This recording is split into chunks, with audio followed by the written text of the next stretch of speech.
Assalamualaikum warahmatullahi wabarakatuh. Kali ini saya Ivan Firdaus akan menjelaskan mengenai regresi untuk memenuhi tugas besar mata kuliah probabilitas dan statistika. Oke, ke slide pertama di sini ada definisi regresi. Regresi adalah sebuah metode statistika yang digunakan untuk memahami hubungan antara variabel, baik variabel independen dan variabel dependen. Nah, tujuannya biasanya untuk membuat model yang dapat memprediksi nilai dari variabel dependen berdasarkan variabel independennya gitu.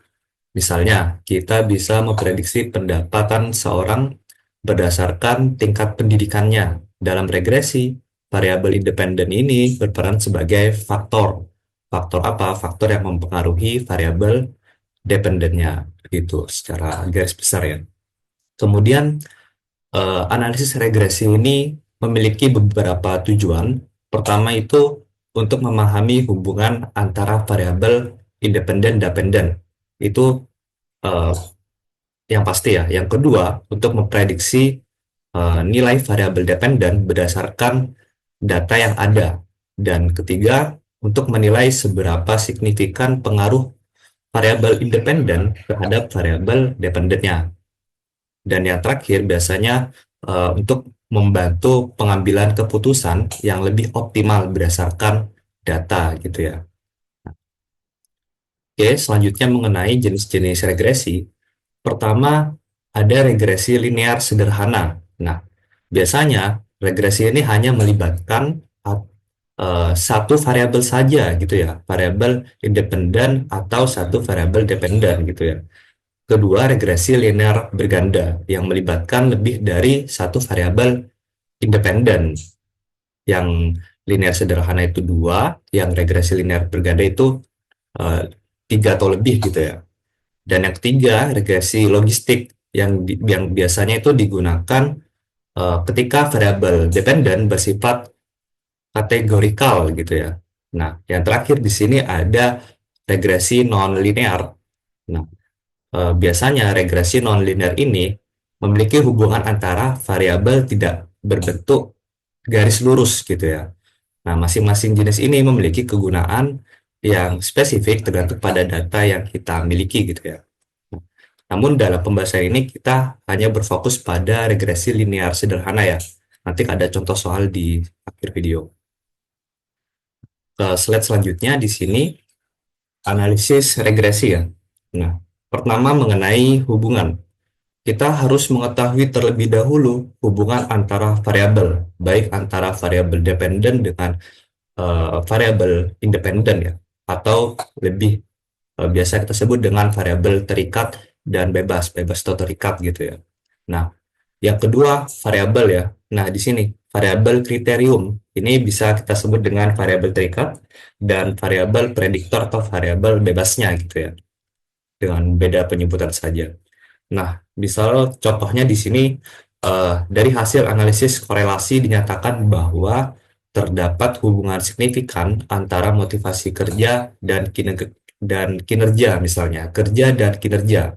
Kerja ini dependennya, kinerja ini independennya atau variabel bebasnya gitu ya.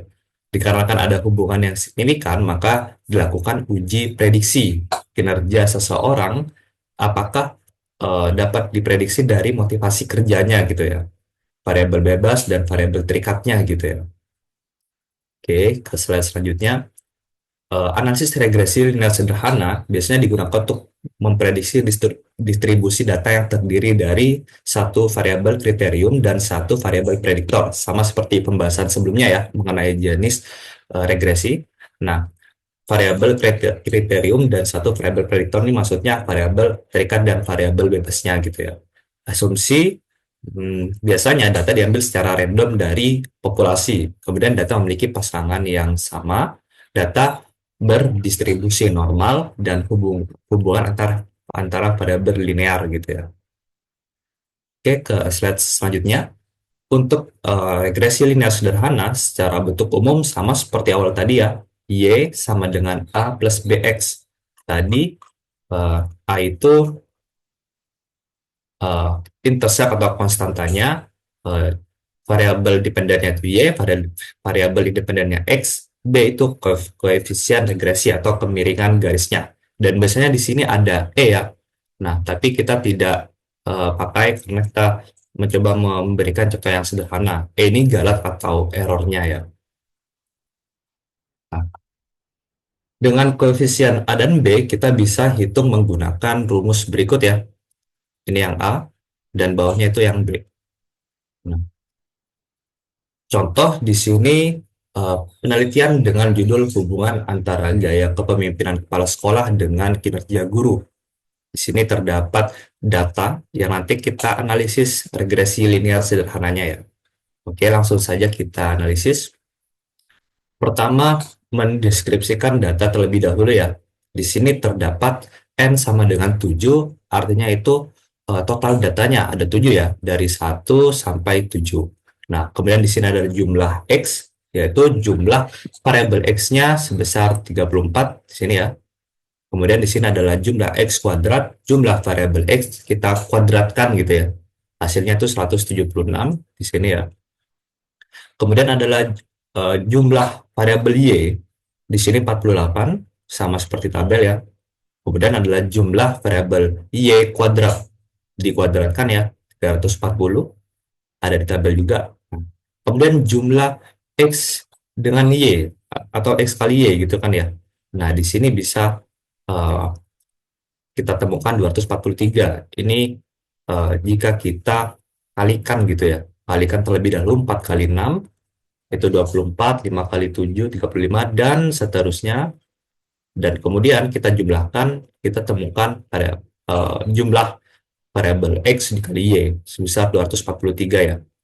Kemudian di sini ada rata-rata variabel X, di mana jumlah X nanti kita bagi dengan N atau jumlah datanya. Di sini jumlah X-nya itu 34, seperti yang di atas tadi.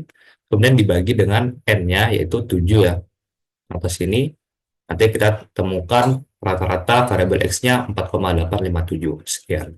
Nah, kemudian rata-rata variabel Y. Di sini adalah jumlah Y. Nah, jumlah Y yang tadi itu ya 48 dibagi N-nya sama 7. Nanti kita menemukan sekitar 6,857 untuk rata-rata dari variabel Y-nya. Oke, kita ke langkah selanjutnya. Menghitung koefisien regresi, baik A atau B ya. Nah, berdasarkan rumus tadi, kita kan udah mengetahui nih beberapa komponen-komponen yang ada di sini. Tinggal kita inputkan, nanti kita hitung, dan kita sederhanakan, nanti kita menemukan koefisien A-nya itu sebesar 2,447 ya. Nah, sama juga seperti yang B. Sebelumnya kan kita udah tahu ya, untuk mencari koefisien B, tadi rumusnya yang ini ya. Yang A yang ini, yang B yang ini. Nah, kemudian kita inputkan nilai-nilai yang telah kita ketahui dari sini ke rumus untuk mencari koefisien B-nya. Nanti kita hitung, kemudian kita sederhanakan, nanti kita menemukan nilai koefisien B-nya itu sebesar 0,904 ya. Maksud saya 0,908 ya. Setelah menghitung koefisien regresi, kita bisa menganalisis regresi linear sederhananya dengan langkah selanjutnya itu menghitung jumlah kuadrat total ya. Di sini JKT ini jumlah kuadrat total, di mana jumlah Y kuadrat. Nah, tadi kita udah tahu ya, jumlah Y kuadratnya 340. Nah, kemudian eh, menghitung jumlah kuadrat regresi A, JKA, jumlah kuadrat regresi A ya. Di sini ada Y kuadrat dibagi N, Y kuadratnya tadi 48. Oh ya, di sini ingat ya, jumlahnya ini eh, jumlah variabel Y, baru kita kuadratkan, kemudian dibagi dengan N yaitu 7. Nanti kita temu JKA-nya sekian ya, 329,143. Kemudian menghitung jumlah kuadrat reduksi atau JKR, di mana JKR ini JKT dikurangi JKA yang tadi. JKT-nya tadi di atas itu 340, kemudian JKA-nya itu 329143. Nanti kita ketahui hasil JKR-nya atau jumlah kuadrat reduksinya itu 10,857 ya. Kemudian langkah selanjutnya menghitung jumlah kuadrat regresi JKB atau JKREG.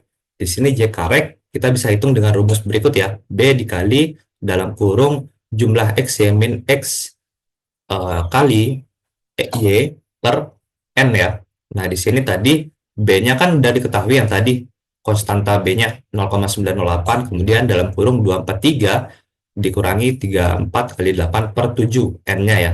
Kemudian kita sederhanakan, nanti kita ketemui hasilnya JKB-nya atau jumlah kuadrat regresinya B khususnya itu 8,950 ya untuk B-nya. Oke, ke langkah selanjutnya di sini kita menghitung jumlah kuadrat sisa ya. Nah, jumlah kuadrat sisa ini bisa kita hitung dengan JKT dikurangi JKA dikurangi JKREG yang tadi ya, yang di atas ini. JKT, JKA, sama JKREG-nya ya. Nah, di sini karena eh, JKT sama dikurangi JK itu sama dengan JKR, bisa kita lihat ini ya, JKR. Bisa kita juga masukkan JKR-nya langsung gitu ya. Jadi JKR dikurangi JKREG. Nah, JKR-nya tadi 10,857 ya, dikurangi dengan 8,950 atau JKREG-nya. Tadi JKREG-nya di sini ya, JKREG-nya. Nah, nanti kita dapat menghitung jumlah kuadrat sisanya, menemukan hasilnya sebesar 1,907 gitu ya. Kemudian menghitung uji F. Nah, uji F ini bisa kita cari menggunakan rumus berikut ya. F sama dengan JKREG dibagi 1, kemudian per JKS. JKS tadi jumlah kuadrat sisa ya, yang baru kita temukan sebelumnya dibagi dengan N-2. Nah, di sini JKREG-nya tadi udah kita ketemu ya, 8,90, kemudian JKS-nya 1,907, kemudian N-2, N-nya tadi 7 ya, dikurangi 2, 7 dikurangi 2, sama dengan 5 ya. Nah, kemudian kita sederhanakan dan dapat menghitung uji F-nya sebesar 23,466 gitu ya. Oke, analisis regresi nilai linear sederhana. Langkah selanjutnya, kita menentukan kriterianya. Di sini jika F hitung kurang dari sama dengan F tabel, HO atau nilai H-nya itu diterima. Kalau jika F hitung lebih besar dari F tabel, H0-nya, misalnya H0 ini ya, bukan HO, H0, H0-nya ditolak gitu ya. Maksudnya F tabel di sini apa? F tabel itu eh, persentase distribusi F di sini ya. Kita bisa menggunakannya menggunakan tabel berikut ya. Kita lihat dulu DK pembilangnya itu bisa kita cari dengan jumlah variabel bebasnya. Tadi jumlah variabel bebasnya kebetulan satu ya, hanya satu variabel bebasnya atau independen variabel cuma satu. Kemudian DK penyebutnya itu bisa kita cari dengan N minus 2 sama dengan 5. N-nya tadi 7 ya, dikurangi 2 berarti 5 gitu ya. Nah, sedangkan F tabelnya ini itu DK pembilang dengan DK penyebutnya. Coba kita lihat di tabelnya. DK pembilangnya di sini sebagai berikut ya. DK pembilangnya itu kan satu ya. Di sini satu DK pembilangnya, penyebutnya itu 5 tadi ya, sesuai sama di sini. Nah, maka nilainya itu 6,61. Maka di sini nilainya 6,61 gitu ya. Nah, sehingga kalau kita menentukan kriterianya, H0-nya termasuk ditolak ya, karena F hitungnya lebih besar dengan F tabel. F hitungnya 23,47, F tabelnya 6,61. Jadi kesimpulannya, terdapat hubungan signifikan antara gaya kepemimpinan kepala sekolah dengan kinerja guru. Berdasarkan persamaan Y sama dengan 2,447, tadi ya, variabel A sama B-nya ya, plus 0,908X. Dapat diartikan bahwa kenaikan skor rata-rata gaya kepemimpinan kepala sekolah sebesar 1 unit, maka meningkatkan kinerja guru sebesar 0,908 pada konstanta 2,447. Nah, berikut mengenai presentasi regresi, kurang lebihnya mohon maaf. Wassalamualaikum warahmatullahi wabarakatuh.